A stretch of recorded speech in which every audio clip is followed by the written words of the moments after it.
नमस्कार सभी को। मेरा नाम अंकित वर्मा। आज का जो हमारा लेक्चर है वो है 100 ट्रिकी क्वेश्चंस के ऊपर। सब्जेक्ट का नाम है स्ट्रेंथ ऑफ मटेरियल। ये 100 ट्रिकी क्वेश्चंस जो हैं सभी एग्ज़ाम्स के लिए इम्पॉर्टेंट है। मेनली ये मैकेनिकल इंजीनियरिंग का बहुत फेमस सब्जेक्ट है। तो ये लेक्चर में हम क्वेश्चन नंबर 16 से लेकर 20 करेंगे। इस लेक्चर सीरीज़ का ये लेक्चर नंबर 4 है। चैनल को सब्सक्राइब कर सकते हैं इंजीनियरिंग ट्यूटर को, और शेयर और रिकमेंड कर सकते हैं अपने दोस्तों को। कोई सजेशन रहेगा उसके लिए भी आप कमेंट बॉक्स में लिख सकते हैं। तो ज़्यादा टाइम ना वेस्ट करते हुए मैं सबसे पहले क्वेश्चन को लेता हूँ। बहुत शानदार क्वेश्चन है। एक massless rod of rectangular cross section is subjected to a force P at origin O. Okay, ये ओरिजिन दिया है इसका और एक्स वाई जेड कोऑर्डिनेट भी दिए हैं, बट द प्रॉब्लम इज़ कि ये ओरिजिन से डिस्प्लेस्ड रखा है, ये नहीं कि सेंटर वाइज रखा है। So it is the question of centric loading. यहाँ से हमें पता लगता है the expression for the stress sigma Z at point P is given by, मतलब सिग्मा जेड इसने पूछा है स्ट्रेस अबाउट जेड डायरेक्शन में। ऑब्वियसली कि ये जो जेड डायरेक्शन में फोर्स लग रही है, ऑब्वियसली पी इस डायरेक्शन में कितनी टोटल स्ट्रेस लगने वाली है। तो इस क्वेश्चन को एक काम करते हैं, यहाँ से इसको हम कॉपी करते हैं और इधर से हम इसको पेस्ट कर देंगे।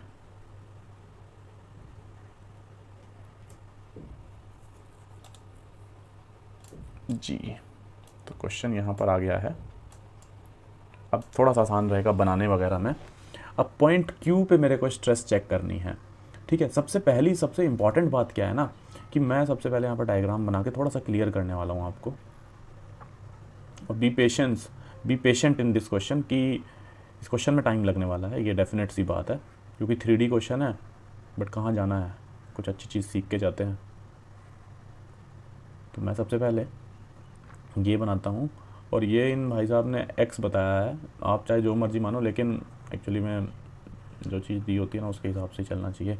ठीक है, तो इतना पता लग गया है कि ये जो लोड P लग रहा है इस डायरेक्शन में लग रहा है। तो मैं इसको ना यहाँ पर लोड P दिखा देता हूँ। ठीक है, ये लोड P लग रहा है। तो अगर मैं इस एक्सिस की बात करूँ, ये x डैश है, ये अपने पास y डैश है। ठीक है, और इस पर्टिकुलर एक्सिस में इसके ही सेंटर से पहुंचाऊंगा मैं, बिल्कुल सेंटर वाइज, ये जेड डैश है। ठीक है, ये 3 एक्सिस है, ये पॉइंट Q है। अब समझने वाला सीन क्या है कि इस पॉइंट पे Q पे कौन कौन सी स्ट्रेसेस लगने वाली है। एक तो ये बेंड, ऑब्वियसली बेंडिंग स्ट्रेस लगेगी। अगर मैं इस लोड को इसके सेंटर पे कर दूंगा तो इस पॉइंट पे क्या लगेगी, कंप्रेसिव स्ट्रेस लग रही है। वो तो हमें पता ही है कि जनरल अगर कोई बॉक्स ऐसे हो और उस पर ऐसे लग रहा हो, तो अगर मेरे से कोई पूछेगा कि भाई इस पॉइंट पे क्या होने वाला है, ऑब्वियसली कंप्रेसिव लोड लगेगा। लेकिन ये जो लोड है, अगर मैं इधर यहाँ ट्रांसफ़र करूँगा तो यहाँ पर एक बेंडिंग स्ट्रेस लगेगी। तो अब ये जो बेंडिंग स्ट्रेस है, यहाँ पर 2 एक्सिस है, अबाउट एक्स भी लगने वाला है और अबाउट 5y भी लगने वाला है। सबसे बढ़िया बात क्या है कि ये दिया हुआ भी है। चलो, ये b/2 है और ये b दिया, यानी कि क्रॉस सेक्शनल एरिया मुझे पता लग गया इसका कि भाई b/b/2 है एरिया, यानी कि b²/2 है इसका क्रॉस सेक्शनल एरिया। यहाँ से हमें ये पता लग गया। ओके, तो अबाउट एक्स अगर आप देखेंगे, अगर ये बीम जो है एक्स बेंड करेगी, तो मैं अब इस क्वेश्चन को कैसे करने वाला हूँ, एक्स के इसको 2D में बनाया था सो दैट कि बहुत आसान आपको रहे अब ये सॉल्व करना। तो देखो, इसको 2D केस में बनाया था सो दैट कि थोड़ा सा आसान रहे। और मैं पहले ही बता चुका हूँ कि जल्दबाजी करने की ज़्यादा कोशिश ना कीजिएगा, नहीं तो कुछ समझ नहीं आएगा। तो अगर मैं इसको 2D बनाऊँ, ठीक है, और इस पॉइंट को मैं Q दिखाऊँ, और ये जो लोड लग रहा है ऑब्वियसली P ऐसे लग रहा है, शायद आप समझ पा रहे होंगे, ये P लोड ऐसे लग रहा होगा। और ये एक्सिस क्या है, अगर मैं इसको जेड मानता हूँ, आप समझ सकते हैं अब इस चीज़ को, अब तो क्लियर हो गया होगा। और Q को मैंने ऐसे लिटा दिया। तो ये जो क्रॉस सेक्शनल एरिया है इसका, क्या मैं इसका भी बना सकता हूँ व्यू? बिल्कुल बना सकता हूँ। सबसे पहले bending about Y X axis ले रहा हूँ मैं, और इस एक्सिस को आप समझ सकते हैं, एक्स एक्सिस को अगर मैं लूँगा ऐसे, यहाँ समझो इस चीज़ को, तो ये क्या होने वाला है, b/2 होने वाला है। और जो हमारा ये पॉइंट है, ये B है, तो इसके अबाउट बेंडिंग होने वाली है। ओके, तो यहाँ पर हमारा जो पॉइंट, ये लोड लग रहा है P इस टाइप से। अब क्रॉस सेक्शनल एरिया अब शायद आपको थोड़ा सा क्लियर हुआ होगा कि ये पॉइंट है ना, इस पॉइंट के अबाउट इसने हमसे पूछा है। ये अगर मैं इस पॉइंट की बात करूँ ना, ये A मान लो, इसको B मान लो, इसको P की, ये P और ये Q हो गया। ठीक है, तो अगर मैं बात करूँ तो ये जो क्रॉस सेक्शनल एरिया है, इसे A मान लो, इसको B मान लो, ये उसी का क्रॉस सेक्शनल एरिया जो हमें दिख नहीं रहा है, ऐसे होगा ना।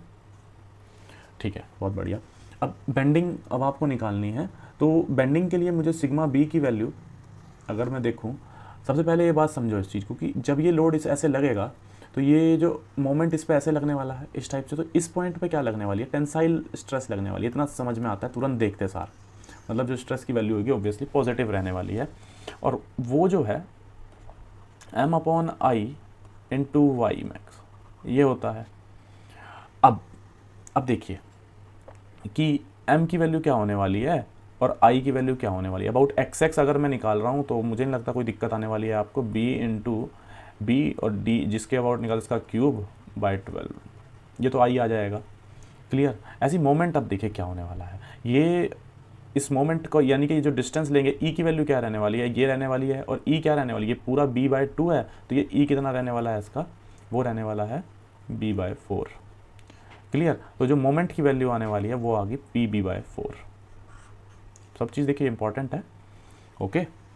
y की वैल्यू भी समझ में आती है हमारे कि जब ये बेंडिंग होगी इसकी इस पॉइंट के अबाउट, तो y की वैल्यू भी हमारी इसी तरह से b/2 मतलब b/2 का आधा, क्योंकि ये तो टोटल b/2 है ना, तो ये बचा हुआ ऑब्वियसली ये y ही होता है एक तरह से, तो ये भी y भी क्या रहने वाला है, b/4 रहने वाला है। न्यूट्रल एक्सिस से टॉप मोस्ट एक्सिस का जो डिस्टेंस रहता है वही रहता है ना, तो ये भी क्या रहने वाला है हमारा b/4 रहने वाला है। तो यानी कि हमारे पास ये भी आ गया b/4। तो यहाँ से जो सिग्मा बी की वैल्यू आने वाली है वो आएगी 6p upon b/3 B square. ठीक है, चेक करके देख लेना एक बार, मैंने थोड़ा जल्दी जल्दी कैलकुलेट किया है। ठीक है, तो ये आने वाली है 6p upon B square, positive रहने वाला है। क्लियर है। अभी यही सेम चीज़ मैं अबाउट वाई एक्सिस के लिए देखने वाला हूँ, सो दैट कि हमें चीज़ें अच्छे से समझ आए। और इसको रब कर दे, तो यही सेम चीज़ अब मैं बनाने वाला हूँ अबाउट वाई एक्सिस। तो अगर मैं बात करूँ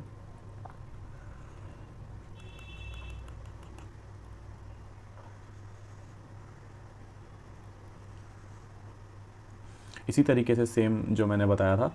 ठीक है, इस पॉइंट के अबाउट उसने पूछा है, बट कोई दिक्कत नहीं है।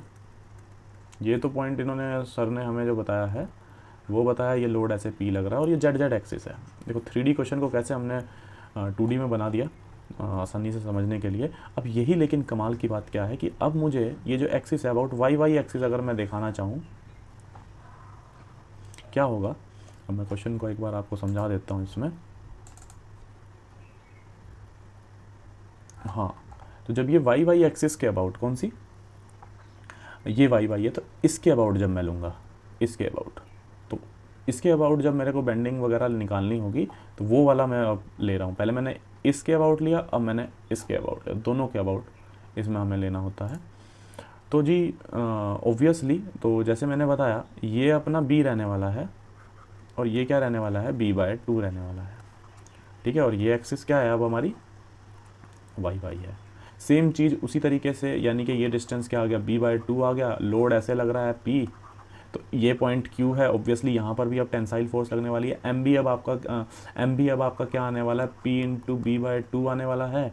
y भी आपकी b/2 आ गई, i की वैल्यू भी अब आपकी b/2 इंटू b³/12 आने वाला है। ठीक है, ये सब समझ गए होंगे, मैं जल्दी से कर रहा हूँ। तो यहाँ से जो आपकी सिग्मा बी की वैल्यू, बेंडिंग स्ट्रेस की वैल्यू जो मैंने जैसे वहाँ पर बताई, इसमें भी आपकी 6p/b² आने वाली है प्लस की। ठीक है, समझ गए होंगे अच्छे से आप कि यहाँ पर भी अब अगर मैं इस एक्सिस के अबाउट लाऊँ अबाउट वाई एक्सिस के अबाउट भी, तब यही वैल्यू आने वाली है, सेम वैल्यू। ठीक है, यानी कि इतनी स्ट्रेस अबाउट एक्स लग रही, इतना वाई। अब अबाउट एक्चुअली में इसने जेड के अबाउट पूछी थी, तो अभी एक ऑब्वियसली कि कंप्रेसिव स्ट्रेस कौन सी लग रही होगी, डायरेक्ट कंप्रेसिव स्ट्रेस की अगर मैं बात करूँ, कंप्रेसिव स्ट्रेस हमारी कितनी लग रही होगी, लोड बाय एरिया क्या रहेगा, b इंटू b/2 यानी कि 2p/b², और ये क्या रहेगी, नेगेटिव रहेगी। तो सबको अगर आप जोड़ेंगे जैसे कि मैंने बताया अबाउट जो हमने जो नेट जो अबाउट एक्स के अबाउट जब ली थी हमने बेंडिंग स्ट्रेस, तो वो कितनी आई थी, 6p/b² पॉजिटिव आई थी। अबाउट वाई हमने जो बेंडिंग स्ट्रेस ली थी वो भी 6p/b² आई। और जो डायरेक्ट कंप्रेसिव स्ट्रेस है ऑब्वियसली, अगर मैं सब कुछ अब उस तरीके से कर रहा हूँ, सबको अगर ऐड कर देंगे, अगर हम नेट बेंडिंग स्ट्रेस अगर इसने हमसे अबाउट पॉइंट क्यू के अबाउट पहुँची है, तो क्या आने वाला, दोनों को जोड़ो 10 यानी कि 10p/b², ये आंसर होना चाहिए। भी आंसर यही होगा जितना मैंने निकाला है। आंसर मेरे को एग्जैक्ट तो देखिए इसमें नहीं पता, बट आप कमेंट करके बता सकते हैं। मोस्ट 99.999% आंसर यही होने वाला है। ठीक है, बहुत अच्छा क्वेश्चन था और नया कुछ है इसमें सीखने के लिए, डेफिनेट सी बात है। ओके, तो नेक्स्ट क्वेश्चन की तरफ भी हम अब चलते हैं। यहाँ से हम 17th की तरफ चलते हैं। ये क्वेश्चन है L/4 है, डिफ्लेक्शन एट पॉइंट बी पूछा है। बहुत आसान क्वेश्चन है, बट द प्रॉब्लम इज़ कि आपको इसका कंसेप्ट आना चाहिए। तो मैं इस क्वेश्चन को बना देता हूँ।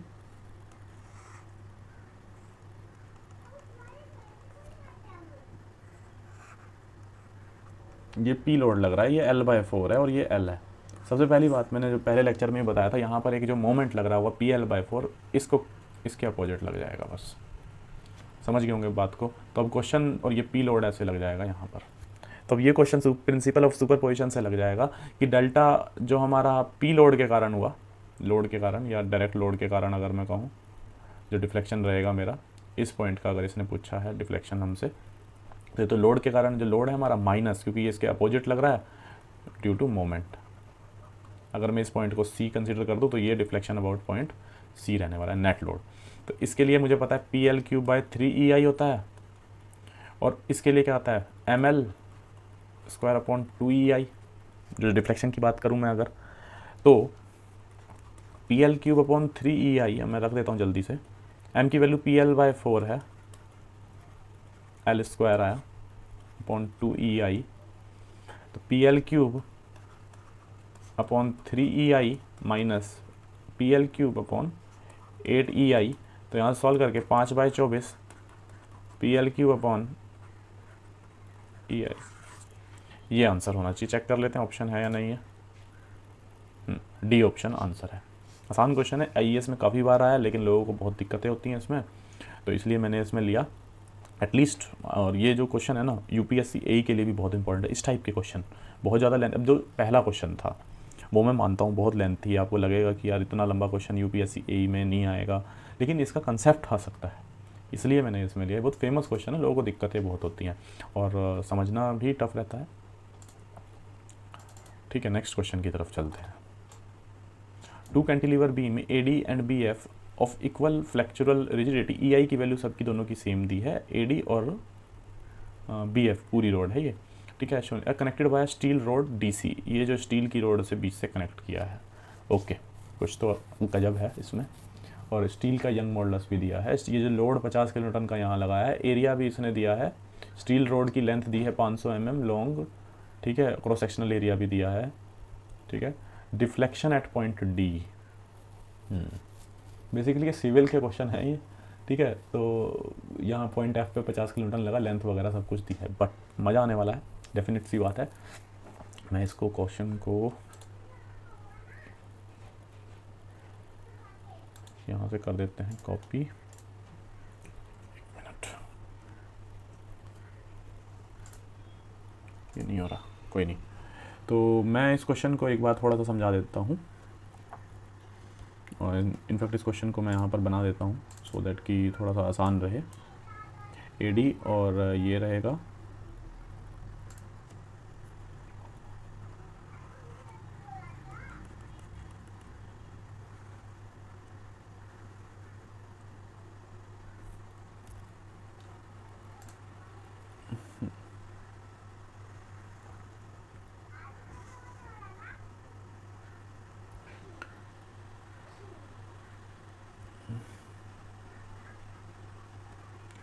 ये P लोड लग रहा है, ये पॉइंट F दिया है इसने, ये AD दिया है, ये BC दिया है, और ये जो रोड है ना ये स्टील की है। ठीक है, डायग्राम तो ऐसा ही बना है, कोई दिक्कत नहीं। सबसे कंसेप्चुअल चीज़ अब यहाँ पर क्या आने वाली है उसको हम मेनली डिस्कस करेंगे। कि मैं इसका ना 2D डायग्राम बना देता हूँ।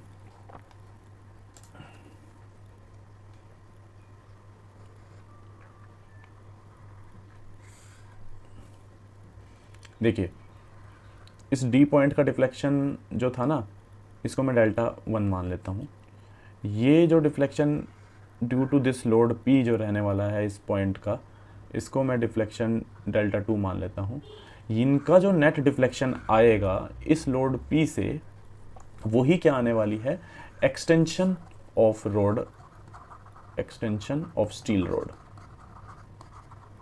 मेरी बात समझ गए आप कि ये लोड पड़ने से ये वाली जो BF वाली जो बीम है, इसके अंदर इस पर्टिकुलर D पॉइंट पे मान लेते हैं डेल्टा 2 डिफ्लेक्शन हो रहा है, और due to this load P इस D पॉइंट का, इस AD का अगर मैं बात करूं, ठीक है, इस पर्टिकुलर मैं इसी पॉइंट को बनाया है यहाँ पर मेनली, तो इसकी बात करें तो इसमें डिफ्लेक्शन डेल्टा बनाने वाला है। तो अगर कंपैटिबिलिटी इक्वेशन की अगर मैं बात करूँ, सबसे इंपॉर्टेंट बात जो समझ में आती है मेरे को कि जो यहाँ से नेट डिफ्लेक्शन, अब जिसकी भी वैल्यू ज़्यादा होने वाली वो हम देख लेंगे, जो नेट डिफ्लेक्शन आएगा वो किसके बराबर आएगा, डिफ्लेक्शन इन स्टील। बस एक ये इक्वेशन थी जिसका मुझे इस्तेमाल करना, लेकिन इतना भी आसान कहाँ है, शानदार ऐसे ही थोड़ा क्वेश्चन है। अब ये जो डेल्टा 1 डिफ्लेक्शन आएगा, अब मान लेते हैं कि जो इसमें लोड लग रहा है स्टील में F लग रहा है, तो हर जगह पे अब ये कॉमन लगने वाला है। तो देखिए मैं सबसे पहले AD रोड को बनाता हूँ, ध्यान से समझते रहिएगा। ये AD बनाया मैंने, थोड़ा सा स्पीड भी पकड़नी है ना एक्चुअली में, और F रोड मैंने स्टील में जो तो एक्सटेंशन हो रही है, तो इस चीज़ को कंपनसेट क्या कौन करेगा, कैसे हो रहा होगा, यानी कि इस पे क्या लग रहा होगा, F लोड लग रहा होगा, तभी यहाँ पर एक्सटेंशन हुई होगी, है ना। तो देखेंगे इसका जो F लोड है स्टील में ऑब्वियसली इसी पर्टिकुलर पॉइंट पे लग रहा है वो, तो इसके लिए जो डिफ्लेक्शन का फॉर्मूला रहने वाला है वो क्या रहने वाला है, कैंटिलीवर बीम है, आई थिंक FL3/3EI, ठीक है, ये रहेगा। उसके बाद डेल्टा 2 का इम्पॉर्टेंट है, P के हिसाब से कैसे रहेगा, ठीक है। तो अगर मैं बात करूं अब इस F लोड को कंपनसेट कैसे कर रहा होगा, जो ये हमारी BF थी, ये हमारी रोड, ये पॉइंट C है पर्टिकुलरली सेंटर वाला, तो इस पे ये F लोड ऐसे लग रहा होगा, इज़न्ट इट। इस चीज़ को मतलब एक तरह से रिएक्शन फोर्स कह सकते हैं हम इसका, क्योंकि इधर F लग रहा था, इसको कंपनसेट करने के लिए F मैंने यहाँ पर लगा दिया, ठीक है। आप वैसे भी समझ सकते हैं कि जब ये लोड P लग रहा होगा, जब ये लोड P लग रहा होगा तो ये जो बीम है ऐसे जाएगी ऑब्वियसली, और ये भी ऐसे जाएगी। अब ये जो ऐसे जा रही होगी तो ऑब्वियसली इसको, इस चीज़ को काउंटर करने के लिए एक फोर्स ऊपर की साइड लग रहा होगा, ठीक है ना। तो वही फोर्स F मैंने यहाँ पर ये चीज़ यहाँ पर दिखाई है, क्लियर। और इस चीज़ को समझने के लिए हम और तरीके से भी देख सकते हैं, आपका जैसा मन करे वैसे देख सकते हैं। मैंने इन दोनों फोर्स को कनेक्ट करके बताया। अगर और मतलब आपको दूसरे तरीके से भी इस चीज़ को समझ सकते हैं कि जो यहाँ पर ये जो लोड P लगा यहाँ पर, इससे जो कुछ एक्सटेंशन हुई तो इसमें थोड़ा सा एक्सटेंशन हुआ, ठीक है, तो ऑब्वियसली F लोड लग रहा है इसमें। इस AD वाले में भी आप समझ सकते हैं कि जब इस चीज़ को कंपनसेशन कैसे हो रही होगी, जब ये F लोड लग रहा होगा इसमें भी, ठीक है। तो इस तरह से हम समझ सकते हैं। तो ये कंपैटिबिलिटी इक्वेशन थी यहाँ से जो हमने समझा। अब ये डिफ्लेक्शंस अलग अलग मैं निकालने वाला हूँ, जिसको हटा देते हैं एक बार। तो बहुत ही शानदार लेवल का एक अब रहा कि जो हमारा डेल्टा 1 रहा वो आई थिंक अगर पहले ऐसा था शायद अब ज़्यादा बेटर समझ पाएंगे, क्योंकि मेरा मेन मकसद है यहाँ समझाना। So this is I think delta 1, ठीक है। अब इसी तरीके से एक इम्पॉर्टेंट बात है जो दूसरे वाला है, ये पहले थी, ये B और ये F है, ये जो पॉइंट है हमारा, ये सेंटर पॉइंट है, तो इसमें जो डिफ्लेक्शन ऑब्वियसली कुछ ना कुछ रहने वाला है। ये लोड यहाँ पर P लग रहा है, ठीक है, और इस F को कंपनसेट करने के लिए क्या लग रहा है, सीधी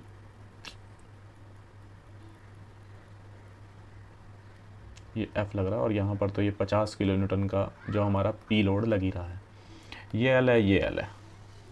अब इस पर्टिकुलर पॉइंट पर डिफ्लेक्शन अगर मेरे से कोई पूछता है तो इसके लिए डिफ्लेक्शंस के कंसेप्ट आपको लगाना पड़ेगा। अब यहाँ का अगर मैं आपसे पूछूँ डिफ्लेक्शन, ऑब्वियसली कि इस पॉइंट का क्या रहेगा डिफ्लेक्शन, अगर मैं नेट डिफ्लेक्शन पूछूंगा, देखिए ये तो नीचे की साइड लग रहा है ऑब्वियसली, अगर मैं यहाँ पर बात करूँ तो इसका जो डिफ्लेक्शन रहेगा नीचे की साइड रहेगा, और ये F क्या करेगा, ऊपर की साइड रहेगा। तो दोनों का डिफ्लेक्शन क्या होने वाला, माइनस रहने वाला, अगर मैं डेल्टा 2 भी निकाल रहा हूँ, है ना। या वैसे भी आप समझ सकते हैं कि अगर सुपरपोजिशन प्रिंसिपल लगा लीजिए, मोमेंट एरिया मेथड लगा लीजिए, कोई दिक्कत नहीं, कोई से तरीके से। मैं एक तरीके से बता देता हूँ सुपरपोजिशन प्रिंसिपल से कि अगर मैं इस पर्टिकुलर पॉइंट की अगर बात करूँ, इस पॉइंट का मुझे डिफ्लेक्शन निकालना है, इस पॉइंट को मैं D मान लेता हूँ, इस पॉइंट को जैसे मैंने बताया C है, इस पर्टिकुलर पॉइंट का डिफ्लेक्शन अगर मुझे निकालना है तो PL3 डेल्टा 2 मैं निकाल रहा हूँ। तो सबसे पहले इसके लिए P के लिए मैं चेक कर रहा हूँ, PL3/3EI।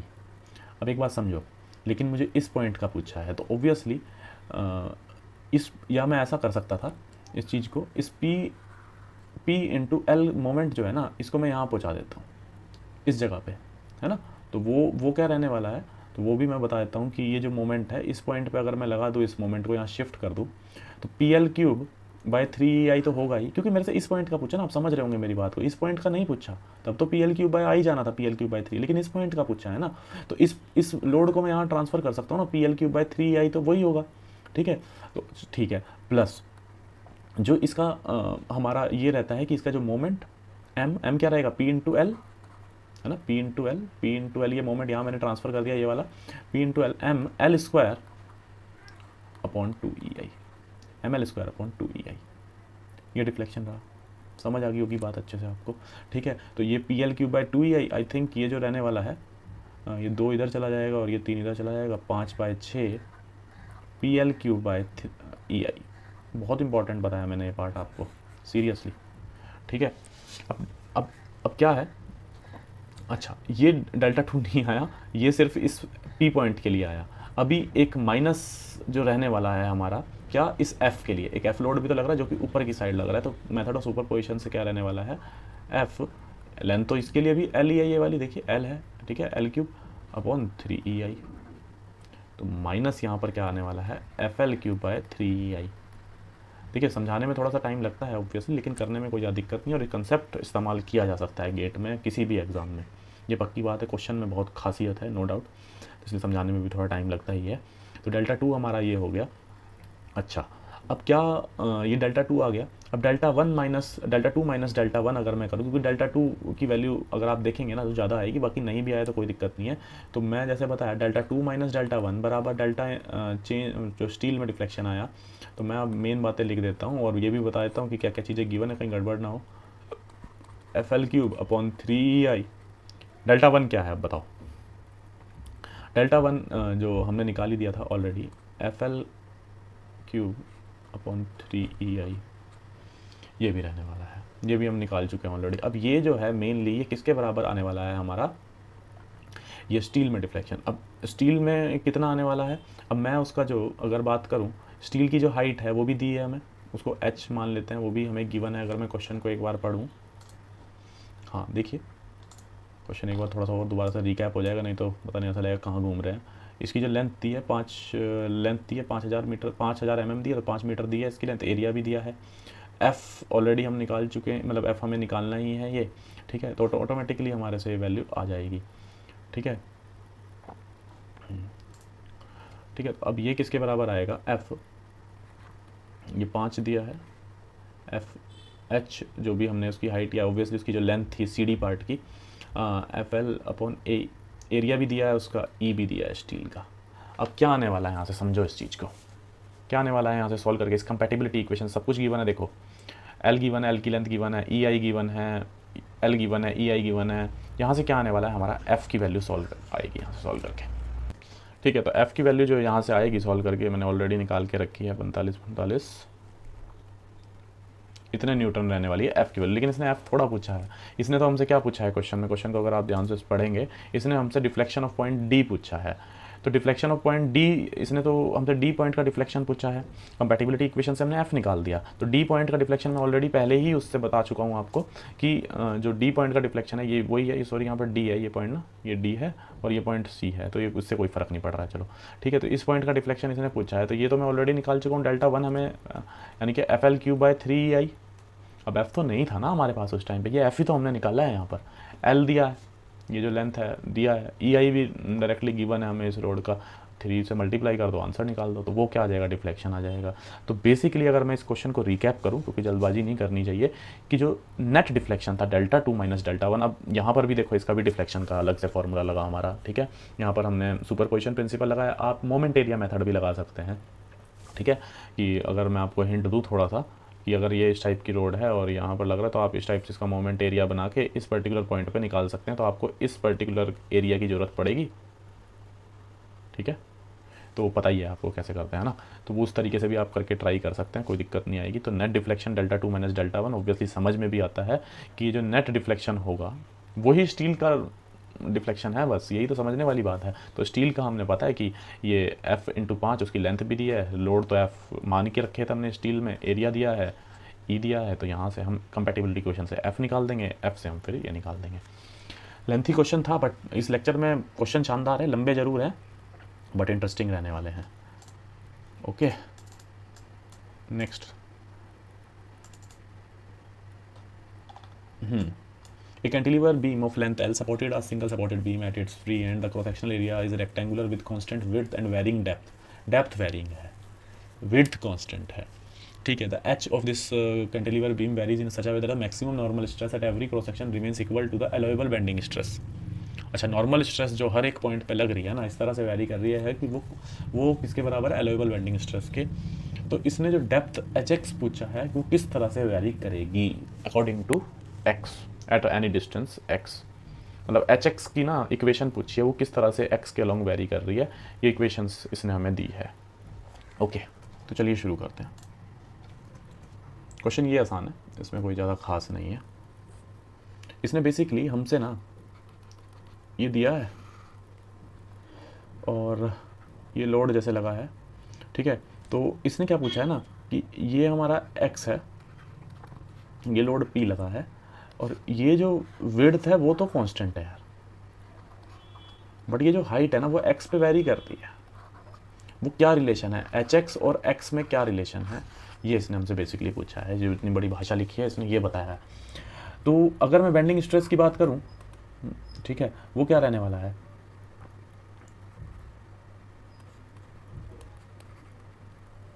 यही है बेंडिंग स्ट्रेस की वैल्यू। तो ये हमारे पास px हो जाएगा, i की वैल्यू क्या रहने वाली है, b into H X cube by 12 into Y max की वैल्यू क्या रहने वाली है, एच एक्स बाय 2।